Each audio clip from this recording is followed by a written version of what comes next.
Thank you. Thank you very much for the introduction. I'm absolutely delighted to be at this conference. I've been waiting for this conference, I think, my whole life. So when I heard of it, I was going to definitely make the effort to be here. Yeah, I've worked a lot on posthumanism and animals, and I think a lot of my work has been very influenced sort of by my background, which I come from a Native American area, and I've always been very influenced by their culture and particularly their approach to animals and other forms of life. So previously, just to set this up, I've done work trying to look at, I tend to look for commonalities rather than separations. And again, I take this cue from Native American societies, which seek to explore the interrelationships and the commonalities. One of my previous works before this was done on the notion of aesthetics. And I try to make a claim that this is not unique to humans, that this is widely shared with much of life on Earth. And in this talk, I want to talk a little bit about compassion. And as a transspecial rhetoric. And what I mean by that is that the idea of ethics has also often been thought of as a human-only enterprise. I would like to suggest that that's not the case.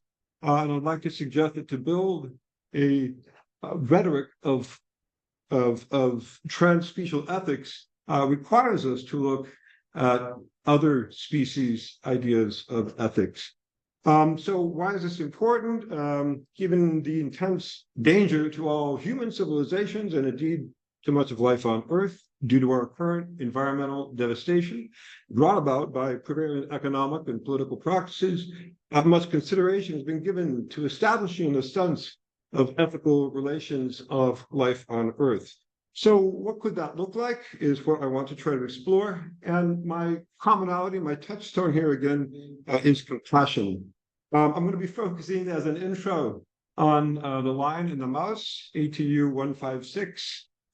You probably already know this. It's a very, very long-standing and very, very famous tale. And in this tale, the lion is captured or tied, and he asks the mouse to free him. The mouse at first says, "Why should I? Normally you would just eat me." The lion begs, and the mouse does so because he feels compassion for a species that would normally be his enemy. He releases the lion, and then later on in the story, the lion becomes his best friend and his protector, and that's more or less how the story goes. So again, we have medieval woodcuts. We have a sort of a later version, and it's still a very contemporary version, still a very popular tale. It's a very widespread tale. ATU shows up in India in the Panchatantra as the mice and the elephant. It's an elephant instead of a lion. Otherwise, it's pretty much the same story. So it's a very, very old story indeed, and very widespread. And again, I'm just using this as sort of an intro to this idea, the general motif of transspecial compassion. Sometimes when I deliver this paper, people think I'm talking merely about being compassionate towards animals, humans being compassionate towards animals. I am not talking about that necessarily. I'm talking about non-human animals being compassionate. So the idea of the general theme of transspecial acts of compassion and of the friendships and partnerships that can arise from such acts is a common motif in many folk narratives around the world. And this reflects reality. We find many, many examples of transspecial friendships. These are just a few photographs I picked up. This happens quite a bit in the zoo, where animals are in an unnatural environment, and that they make friends from a different species.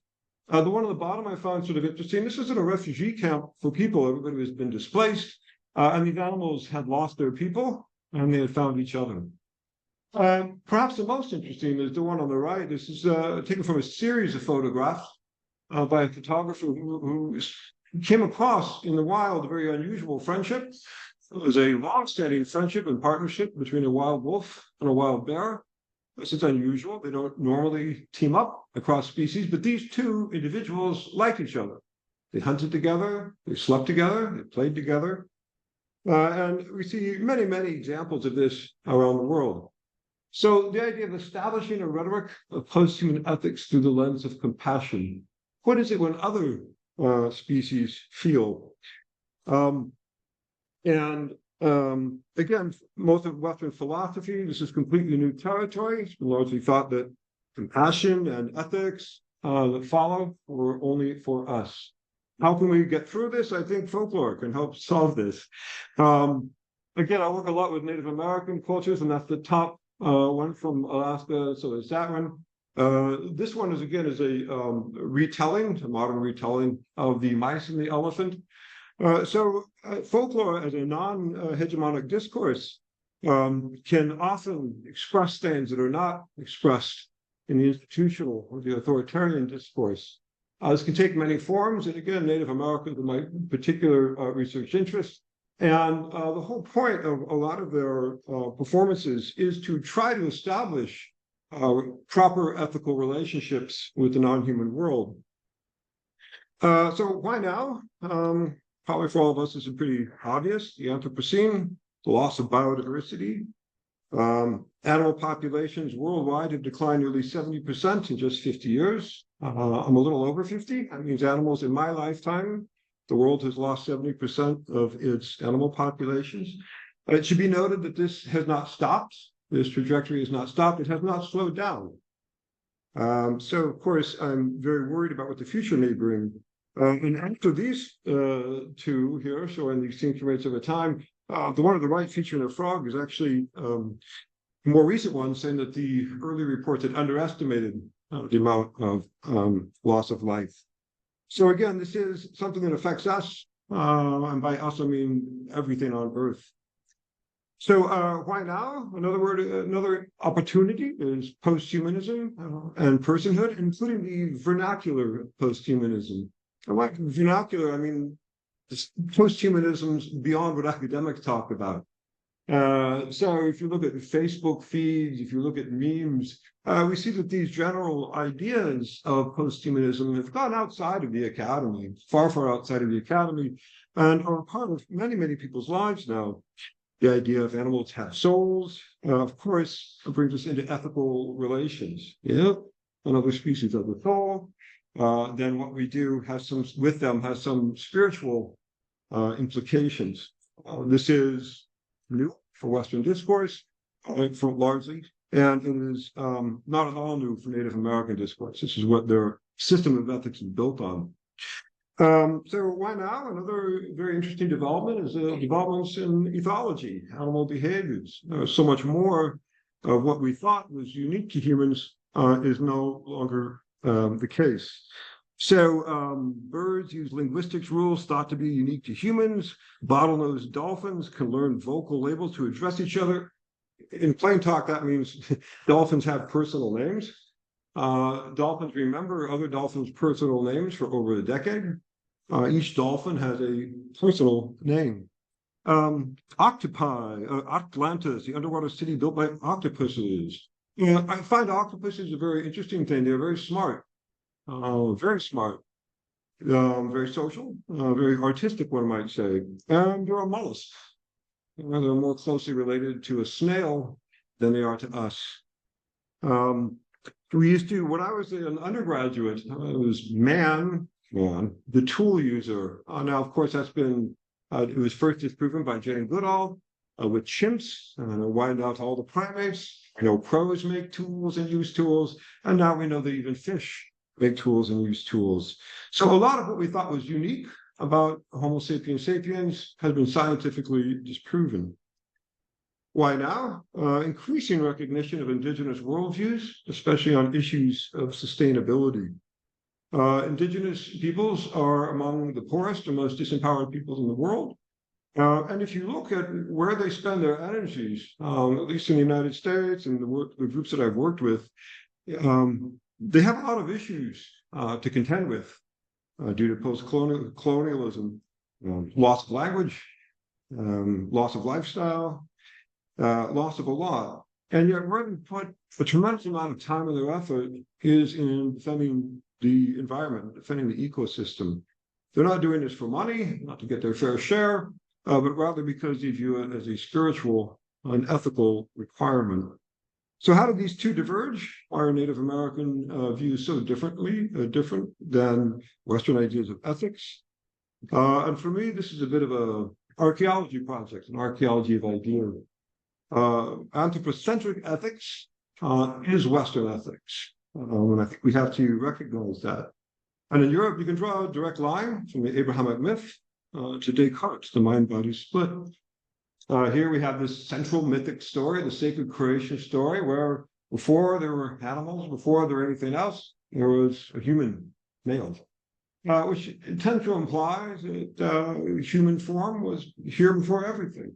Remember that only humans have a soul in Abrahamic discourses. This gets transposed to the idea of the mind with René Descartes. We get our ideas of the mind-body split from him very predominantly. And yet, if you read Descartes in the French, you'll note that he uses the word soul and mind interchangeably. For him, these were the same things. Only people had a soul because he was a Christian, and therefore only people had a mind. Animals did not mind. So according to Descartes' view, one did not have to worry about ethics towards animals. You could beat your dog to death, it didn't really matter. Even if it looked like it was crying out in pain, it really wasn't. It was stimulus response. I call this the fleshy robot theory. This has really recently been increasingly problematized. I've been very influenced by Antonio Damasio, who's one of our leading neuroscientists, and he has a recent book called Descartes' Error, What Descartes Got Wrong. There is nothing that we can scientifically prove that we call a soul or a mind sitting inside us. Rather, we think with our biology. We think with synapses and neurons. Our mind is our body. Our body is our mind. So if we can realize that our ethics are based in our biology, then where does that lead? Several folks have been working on the idea of posthuman compassions, corporal compassions, and this seems again to be thought of as a view as a way forward. So compassion, a major part of many religious views on ethics. Certainly in many religious traditions, this is emphasized as the basis for ethics. Jesus was renowned for his compassionate works. Buddha was renowned for his compassionate works. The Dalai Lama has written, I think it's about 11 books with the word compassionate in the title. For him, this is the essence of ethics, although I think he is wrong when he claims that this is what makes us human. Compassion in ethology and neuroscience. Rats show empathy too. The neuroscience of compassion and equality and their links to pro-social motivation and behavior. Evidence implies that animals feel empathy, and this is where I get to the heart of my my argument. If compassion is the basis for much of our systems of ethics, what is it when compassion is experienced by non-humans? And we're at the sort of the frontiers of scientific knowledge. All of this is coming together very quickly. The findings from ethology today are radically different than they were 10 years ago. The amount of movement in this has been just astonishing, and it's caused a wholesale rethink in many different disciplines. So it's not just, what's beyond what we know. What are we teasing at? Well, we also know that it's not just animals, that plants also communicate. They remember, they feel pain. They emit a rather noisy cry for help when under stress. If you yank them from the earth, they scream. This is very new information. It's already started to revolutionize farming as farmers have realized that they actually can listen to how their plants are doing. So again, all of this is vastly and very quickly changing our ideas of what ethics is, what compassion is, and where our sense of ethics comes from. It is not unique to humans. Previous cases of animal liberation, we've heard some talks on this in this conference, and I want to critique a little bit of these animal rights approaches, because I find them very anthropocentric. They're based on our treatment of animals and not necessarily animals' treatment of us. Peter Singer is one of the leading ethicists in the world today. He still focuses exclusively his ideas of ethics on what humans should feel and act, and the idea that ethical systems are generated only by humans. And I think that's brought out in the poster to the right. So because they can't speak for themselves, that's where we come in, because conversation can't live in silence. I think this is wrong. I think they can speak for themselves. I think the issue is that we don't listen. Native American views and the increasing calls for academic animism within the academy can help point the way to a trans-special rhetoric of ethics. There's been a lot of recent work coming from Native American scholars on this, as increasingly Native American scholars have come into the academy. One of the real popular books this last year was Braiding Sweetgrass, which is by a Native scholar talking about the teachings of plants. It's a very different approach than we might find in Western scholarship. And the one on the right is a syllabus that I came across. And again, this is a very, if you read the course descriptions, this is done by an indigenous scholar in Native studies, and it's animal relations. And let me just read the NAS 440 explores the perspectives, lifeways, and cultures of the animal nations through the lens of indigenous science, using observation training, natural navigation activities, holistic tracking, traditional stories, and film. I do not think I would have seen that sort of syllabus proposed by a non-indigenous scholar. Explores the perspectives and cultures of the animal nations.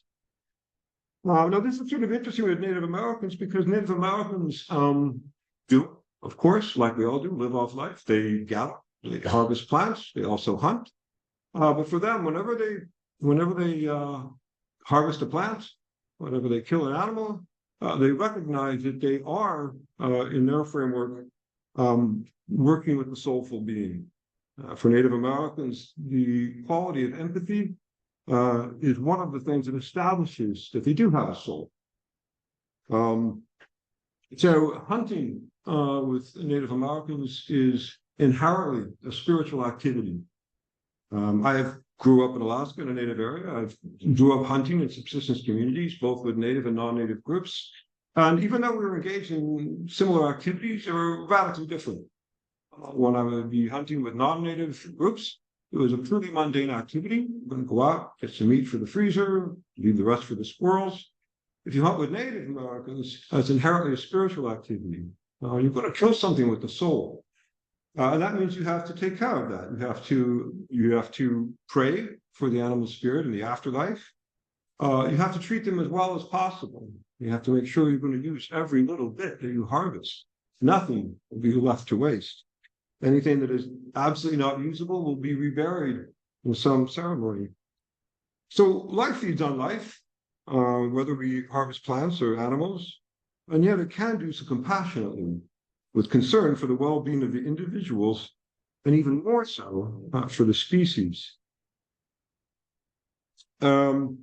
I could mention on this picture, one of the things they will do if you harvest a marine mammal is, after they kill it and pray for its soul, one of the funerary traditions is you give it a drink of fresh water, a last gift.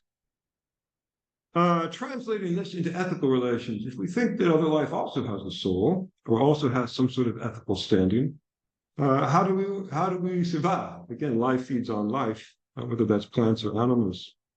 And in this, I also take a lot of inspiration from Native American practices. I call it the partnership model. And we can see here, for example, there's some Native Americans. They are working on their oyster bed, their oyster farm. They farm these, they take care of it, they make sure they're in good shape, and yet they do harvest it. But it goes beyond this.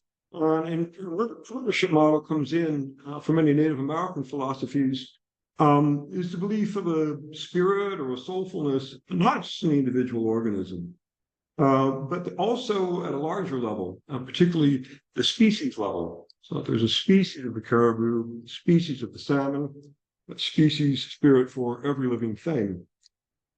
And there's a few narratives that really seek to establish this. So I'm just going to cover a couple. Salmon Boy from the Haida. The Haida Gua are a very interesting group living in the northwest coast. archaeologists have confirmed that they've been living in the same small lagoon area for some 14,000 years, not overexploiting their resources, pretty much living happy, productive lives for 14,000 years in the same place. And for the Haida, it's all about the salmon. This is what powers their community. Haida will regularly say that the salmon are the most important species in the area. They're more important than Homo sapiens sapiens. If you ask them why, they say, well, look, salmon feed us. They also feed the bear. They feed the eagle. They feed the worms. They feed the plants. And it's true. The salmon runs in the Pacific Northwest are massive. Every season, there's just an amazing, massive amount of protein that comes up the streams, and sometimes in the Arctic, which is not a very rich environment. It brings massive amounts of protein, sustains the entire ecosystem. So I have something to say about that. The salmon are the most important species, not people. They have a story, and this is a story to some degree found in nearly all of these groups. And that is the salmon boy. At first, the Haida were not properly taking care of the salmon. And one boy in particular did not give the salmon a proper burial right, the salmon bones. And the salmon turned him into a salmon. The salmon people turned him into a salmon. And he had to live with the salmon people for several years. He lived with them, saw what it was like in the salmon community. And then when it was time for him to come up the streams, he was actually caught by his own mother, alive, who recognized him because of a mark. When she recognized him, he turned back into a boy and said, okay, I've been with the salmon people and I'm here to teach you how to treat them, what we must do to make sure that they're okay. And so these practices could be at times very complex. For example, we know that they had fish traps. When fish numbers were low, they would trap the fish and release. They would only release the females. A couple of males would make it through anyway. So they're being very careful that as they harvest to respect the species. And the idea is that if you disrespect an individual, the species itself will be angry with you. In the middle is white buffalo woman. This is for the Sioux, probably their primary deity, if you want to call it a deity. She's a woman, but she's also a buffalo. It transfers back and forth. And it's no accident that the Sioux, for the Sioux, the buffalo was the primary everything, food source, tool source, clothing source. The man who became a caribou from Alaska, from northern Alaska, from a group that I'm very familiar with. And these people live almost entirely on caribou, along with some gathering of plants and berries. The caribou is the main foodstuff, the main thing for clothing, the main thing for tools. This has been true for thousands upon thousands of years, and it's true today. The average Gwich'in hunter harvests 13 caribou per year. Caribou are absolutely central to their culture. They view themselves as the caribou people, and their most important sacred creation story is the man who became a caribou. This is very analogous to salmon born. Just pretty much the stories are very similar. In fact, I realized I didn't actually get my clothes at the conference because I lost my bag, but I realized I did bring this T-shirt. And this T-shirt I got from the Gwich'in, and it says, defend the Arctic, protect the Arctic refuge, protect the sacred, defend the Arctic refuge. This is the Arctic National Refuge in Alaska, where the world's largest caribou herd gives birth. And it is being, many oil companies want to go in, and the protectors of this incredible ecosystem and of the caribou themselves are the Gwich'in people. Very few other people care as much about the caribou as the people who subsist on them. Very few people care as much about the salmon as the Haida.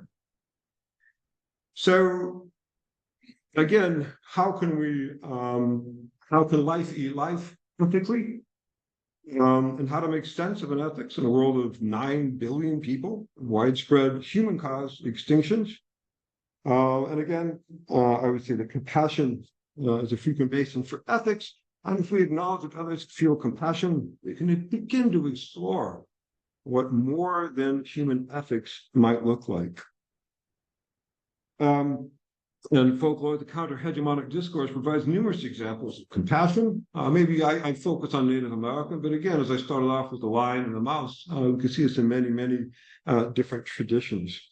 So caring about others and acknowledging that they care for you brings us into ethical relations. If an animal saves a human baby, we often say it was a humane thing to do. That may be a mistake. Maybe it was a very dolphin thing to do. So I'd like to make a proposal for a very modest beginning of earthling ethics, and that being that species should have a right to survive and hopefully thrive, even if and as we partake of the sustenance of individual organisms. And again, we may eat life, but we can do so compassionately. Thank you.